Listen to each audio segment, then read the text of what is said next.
Dan jangan lupa untuk subscribe YouTube channel Metro TV News dan juga nyalakan notifikasinya. Lalu apa tindak lanjut KPK dan apa alasan Mahkamah Agung memotong hukuman bagi puluhan koruptor? Sudah bergabung dari luar studio juru bicara Mahkamah Agung Andi Samsan Ngandro dan Wakil Ketua KPK Nawawi Pomolango. Kita ke Pak Andi terlebih dahulu. Pak Andi, selamat malam Pak Andi. Selamat malam. Ya, kalau di catatan kami Pak Andi di sepanjang tahun ini ada sekitar 22-an koruptor yang hukumannya didiskon begitu ya. Apakah ini sesuatu yang lumrah dan wajar kalau untuk MA?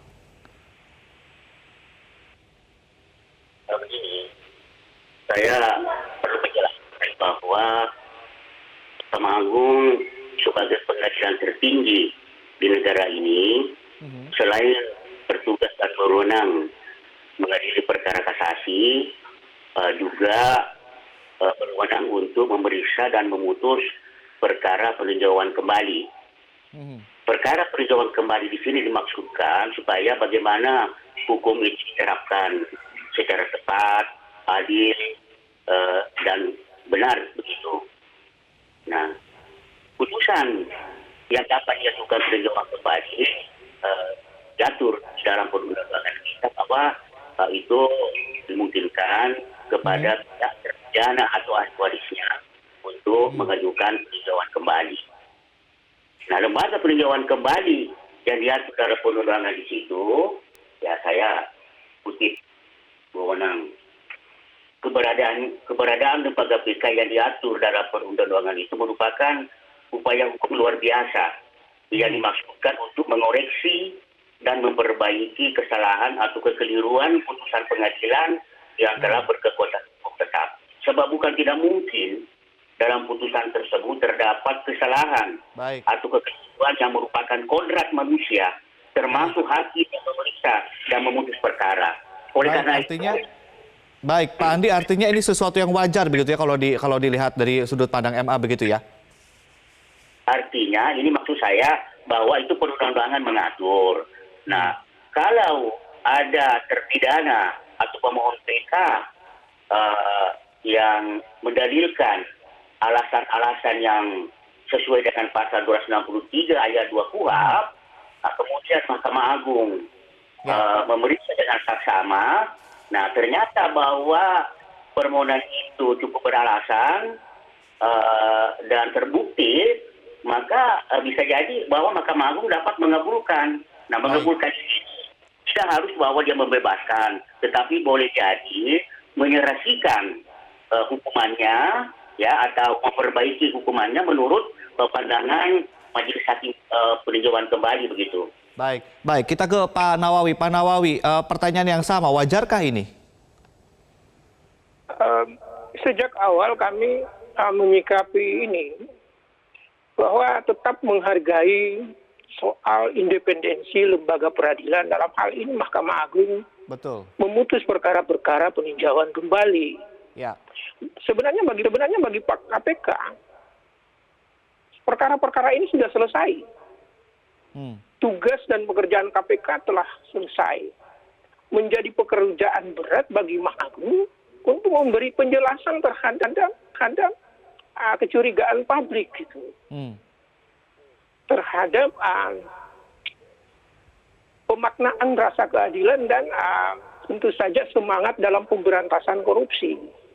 Tadi Pak Andi sudah menyebutkan juga misalnya bahwa PK ini betul adalah hak dari seorang terpidana, tetapi tadi disebutkan juga peninjauan kembali ini bukan upaya hukum biasa, tetapi upaya hukum luar biasa. Jadi memang dalam kondisi-kondisi yang sangat luar biasa, seyogyanya baru seorang terpidana itu bisa mengajukan peninjauan kembali. Kita kembali misalnya pada cerita Sengkon dan Karta, di mana kemudian seorang yang telah dihukum belakangan hari ada yang mengakui bahwa pelakunya bukan mereka, dibukalah.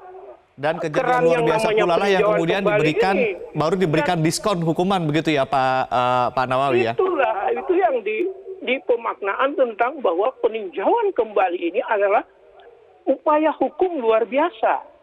Kalau semua misalnya semua perkara yang telah diputus di tingkat kasasi dari pengadilan negeri, pengadilan tinggi, Mahkamah Agung, kemudian bisa dilakukan peninjauan kembali, itu artinya bahwa peninjauan kembali ini menjadi upaya hukum yang biasa-biasa saja gitu. Baik. Dan yang paling ini sekali lagi menjadi tanggung jawab Mahkamah Agung untuk memberi penjelasan kepada publik terhadap produk putusan-putusan ini. Kita harus ingat pula bahwa yang diputus di tingkat peninjauan kembali ini termasuk di dalamnya putusan-putusan di tingkat kasasi. Termasuk perkara yang terakhir ini misalnya. Baik. Itu diputus seorang Pak Artijo Alkostar gitu. Ya. Hakim di tingkat kasasi. Oke. Hanya dalam interval waktu yang tidak begitu lama, kemudian ada putusan peninjauan kembali. Sesama Hakim Agung bisa kemudian begitu dalam interval waktu yang sebentar saja, kemudian ada penilaian bahwa ada kekeliruan dalam pelaksanaan. Baik. Di institusi yang sama, lalu kemudian juga di institusi yang sama, tapi kemudian juga vonisnya bisa berbeda hanya dalam kurun waktu beberapa tahun saja. Nah ini juga ada kecurigaan juga yang kemudian Ya. Baik, Pak Nawawi, Anda juga pernah mengatakan bahwa tren pengurangan ini katanya kenapa kian marak ketika ditinggal Hakim Agung Artijo Alkostar. Ini kemudian Anda juga sempat menyatakan ini ke sejumlah media. Apakah kecurigaan ini bisa Anda pertanggungjawabkan, bisa Anda jelaskan kepada publik, Pak Nawawi? Saya tidak mengatakan kecurigaan itu dari saya. Saya khawatirkan publik yang kemudian merasa curiga dengan produk-produk yang seperti ini gitu. Makanya saya katakan jangan sampai melahirkan anekdot hukum gitu. Seakan-akan bukan lagi soal hukumnya, tetapi siapa hakimnya gitu. Ya. Saya kebetulan berlatar belakang sebagai seorang hakim tindak pidana korupsi gitu.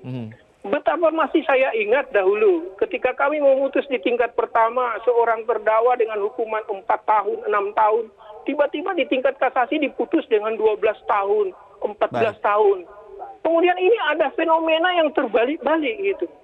Sesama meskipun itu pada tingkatan kasasi dan peninjauan kembali, tetapi itu ada dalam tahapan penanganan hakim-hakim agung yang sebenarnya sama gitu. Baik, Pak Nawawi. Ini yang dikhawatirkan dan tentu saja tidak bisa kemudian menyalahkan publik, timbul kemudian rasa bahwa ini ada sesuatu yang tidak pas di dalam penjatuhan putusan-putusan peninjauan kembali ini.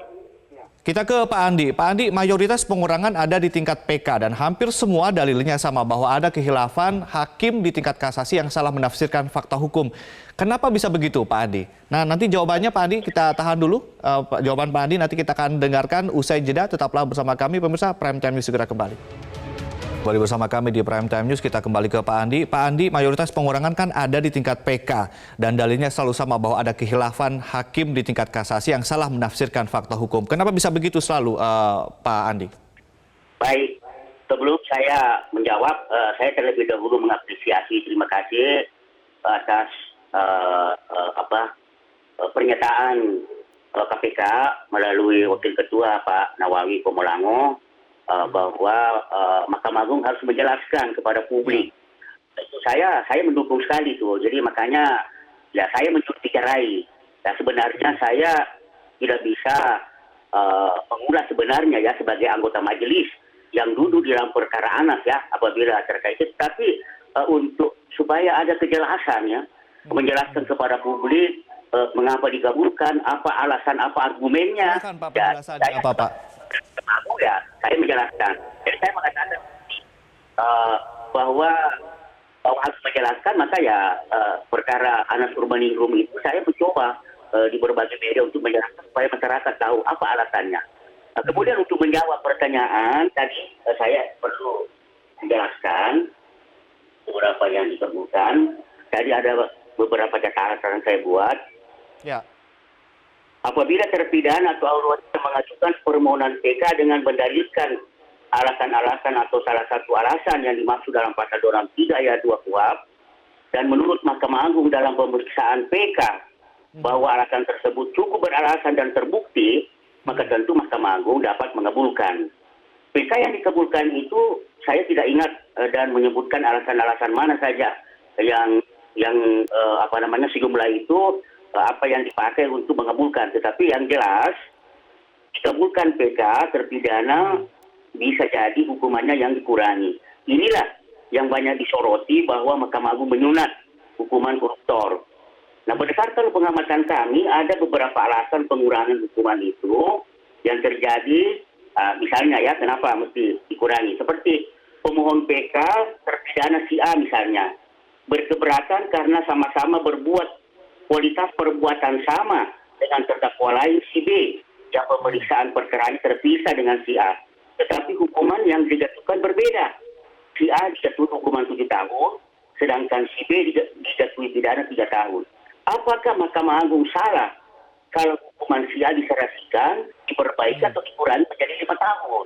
Supaya ada proporsional, ada keserasian dengan hukuman yang 3 tahun ini tadi. Baik. Karena keserasian itu tidak harus sama. Ya, saya lagi kasih contoh. Artinya perkara-perkara yang sudah diputus oleh Mahkamah Agung ya seperti itulah. Mengapa dikurangi? Nah, begitu juga terpidana yang sudah memulihkan atau sebagian besar telah mengembalikan kerugian keuangan negara. Apakah salah kalau Mahkamah Agung dalam tingkat peninjauan kembali mengurangi hukumannya secara proporsional sesuai penjelasan pasal 4 Undang-Undang Pemberantasan Tindak Pidana yang menyatakan Baik, Pak Andi. sebagian kerugian keuangan negara dapat dipertimbangkan. Ya.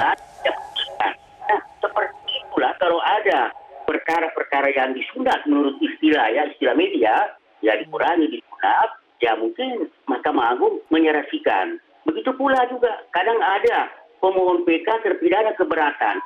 Kenapa dia sebagai peserta atau pembantu, pelaku utamanya jauh lebih ringan dibandingkan ketimbang dia. Oke, Pak Andi.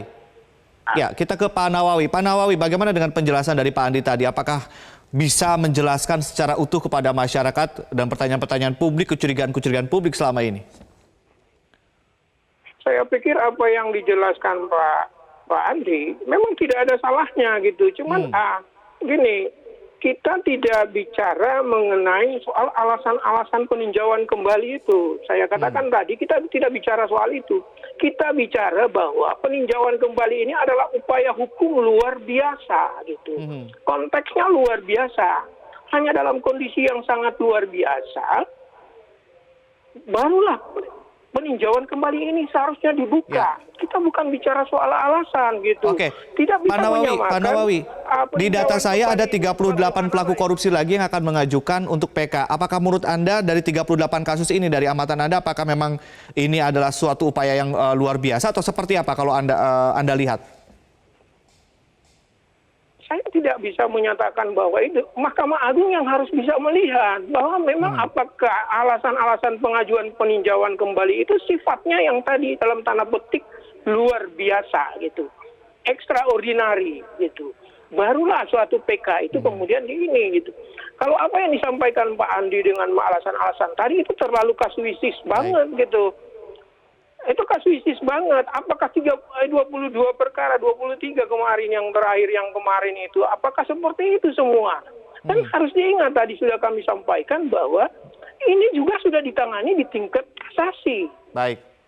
Kok begitu lalainya hakim tingkat kasasi tidak melihat Pak persoalan Nawawi yang tadi disampaikan oleh Pak Andi. Baik, Pak Nawawi. Ini pertanyaan terakhir saya untuk Pak Nawawi.